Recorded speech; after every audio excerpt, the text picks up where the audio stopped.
Hello everybody. Messing around with the times of these lives for sure at the moment, but that's just the way things are at the moment, unfortunately. Lots of things going on in the background, but today, excuse this noise in the background, this is my crappy oven trying to heat up. But today what I'm going to do is something I've wanted to do for ages on here, but it gets to the weekend, then things get in the way and I just don't get it done. So today I have stopped everything and I'm going to make this for you live. Now this is a bit of a one that splits the whole of Slimming World if you follow Slimming World, and you hear things like it always tastes eggy, it doesn't taste right, it's this, it's that. And what I'm making is lemon drizzle cake, and I have made this cake over and over and over again, and I'm not a baker. I can't bake cakes to save my life, trust me, I really can't. I'm okay with the slow cooker and the savoury side of things, but baking cakes and things just isn't my forte. So what I'm going to do is show you how I make my lemon drizzle cake, because I have actually got this one right. It works every single time. It's not like buying a cake from a shop, so if you want that texture of a cake from a shop, then this isn't it. But it is a great substitute when you want to have something sweet at the weekend with a cup of tea. And it takes that edge off. And when you look at the syns for the whole cake being 8 syns, I think you can live with sort of the texture side of it a little bit. So let me show you what I've got so far, as I've had to start some of this as well, by the way, sorry. What I have is, let me just turn a light on, it's a bit dark in the kitchen at the moment. I've got 50 grams of self-raising flour, excuse the chipped bowl. This is the sweetener that I'm using at the moment. I don't use sweetener in tea, coffee, cereal or anything. It's Graham that's using it, and he says this doesn't leave that awful chemical taste. I don't know, I've never tried it. So this is the sweetener I'm going to use today. I've used 15 grams of this. There it is. It isn't like a powdered sweetener, it's more of a heavy granulated, it feels like sugar, to be quite honest. But there's 15 grams in there. I have used 5 eggs, which you'll see I've already cracked. I'm going to cheat because I'm going to add some blueberries to mine. I know you're supposed to syn cooked fruit and sweetener. If you want to do that, then that's absolutely fine. I'm not going to syn these because I don't use sugar in any other part of my diet. And then 2 lemons. You want the juice of 1 and the zest of 2. So it's all pretty simple stuff, and as I say, I am not a baker by any stretch of the imagination.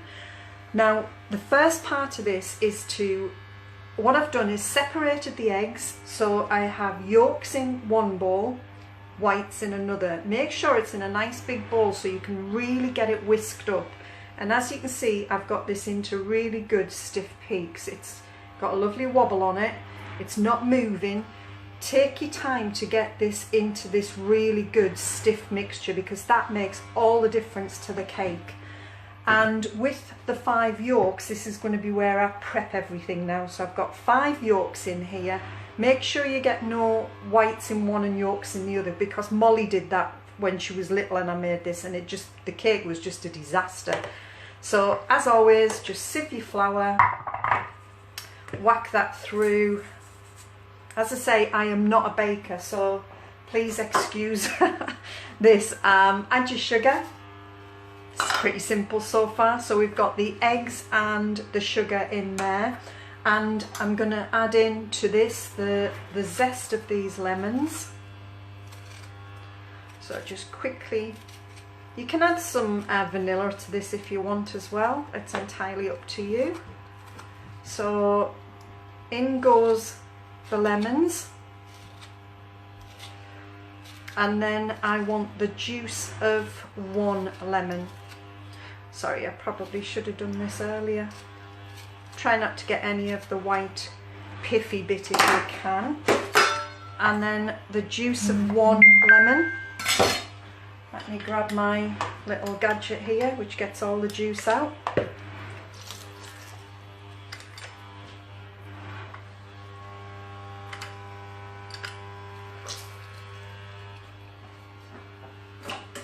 And then all I'm going to do is give that a good mix through. So you make sure with this is where people say it tastes eggy, and it's because they haven't got the flour and the egg yolks mixed through. So make sure you get it mixed through. Don't worry about any lumps in the flour or any lumps in there or anything like that. Don't worry about that bit. This is the most important part of this. So once you've got everything scraped together and you've got this like sort of nice consistency, sort of droppy kind of thing going on, this is the next part, and this is where I think people don't quite get this right, and this is the way I do it. As I say, I am no baker, I don't know whether it's right or wrong, but it's the way I do it and it seems to work. Going to take about 1/3 of this egg white, so just about 1/3 of that, and I'm going to make sure that that is mixed completely in to the flour yolk mixture, if you like.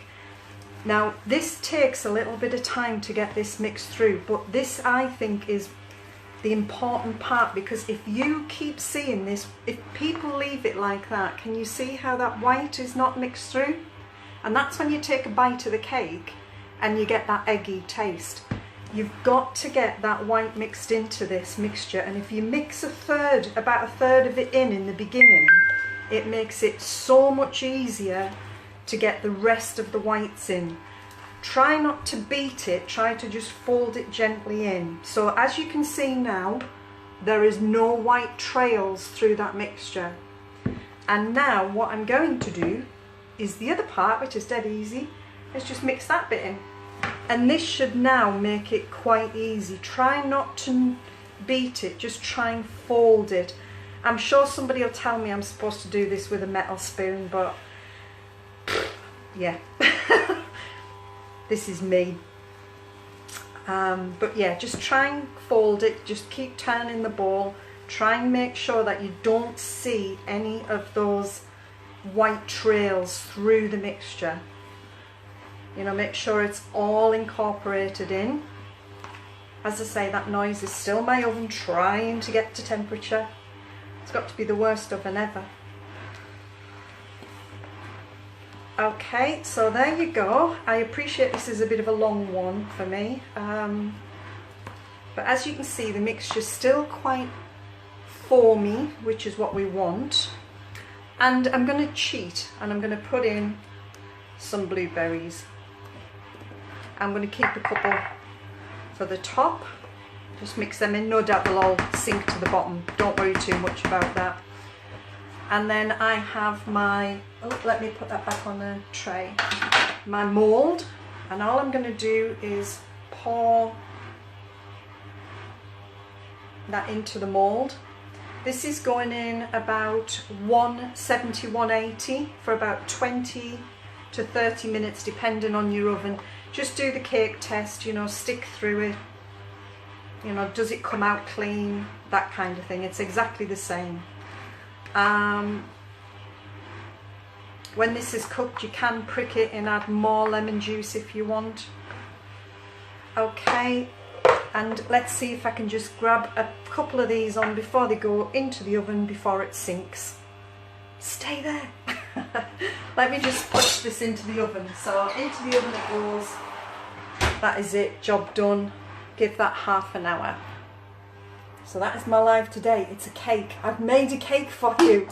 Finally, something different from slow cooking. It's a cake.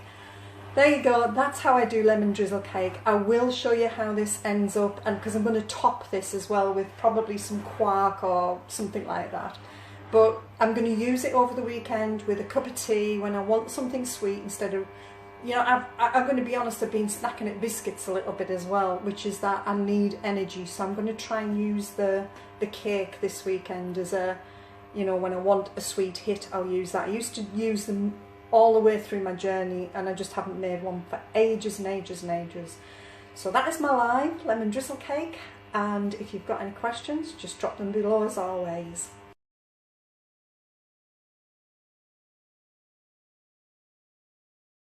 Okay, so here's the finished cake. It's all nice and firm. I've done the stick test. I just put that in when it comes out clean, it's done. It's got a lovely colour on it, and all I'm going to do is leave it to cool slightly before I turn it out. It will sink, so if you see it sort of go from that to sort of that, don't worry, you haven't done anything wrong. That's exactly how it looks, unfortunately. It'd be lovely if it stopped like this, but there you go. That is the finished item, and I'm going to enjoy that with a cup of tea.